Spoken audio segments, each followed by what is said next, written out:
Hi all. నాకు నా favourite place అదంటే మా మదర్ ఇన్ లా వాళ్ళ ఇంట్లోనే. మార్నింగ్ లేచినప్పటి నుంచి తినడము నిద్రపోవడం తప్ప వేరే పనే ఉండదనమాట. మార్నింగ్ లేస్తూనే ఎంటీ స్టమక్తో కోకోనట్ వాటర్ తాగేసాను. ఇంకా ఆంటీ మంచిగా ఇడ్లీ కొబ్బరి చట్నీ దాంట్లోకి ఇడ్లీ పొడి చేశారు.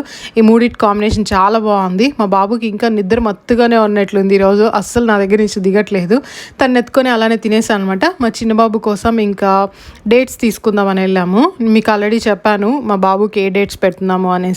అక్కడ చూపించాను కదా, అవే కొంచెం కాస్ట్ ఎక్కువగా ఉంటుంది, కానీ ఏమంటే చాలా సాఫ్ట్గా ఉంటుంది. వారంకి ఒక 2-3 అలా తినిపించచ్చు. ఇక్కడ చూసారా మురంగి లీవ్స్తో వచ్చేసి బూందీ చేశారంట. అది మీకు కూడా చూపిద్దామని షేర్ చేశాను. ఇంకా నాకు ఇష్టమైన కిట్ క్యాట్ డార్క్ చాక్లెట్ తీసుకున్నాను. పీచ్ డ్రింక్ తీసుకున్నాను అనమాట. ఇది నాకు కొంచెం ఇష్టం. యాక్చువల్లీ కంబూచా ఇష్టము, అది లేదనేసి ఇది తీసుకున్నాను. ఇందులో నో ప్రిజర్వేటివ్స్, నో స్వీట్నెస్ అనమాట. చాలా బాగుంటుంది. మీలో ఎంతమందికి తెలుసో కమెంట్ చేయండి. వీడియో నచ్చితే లైక్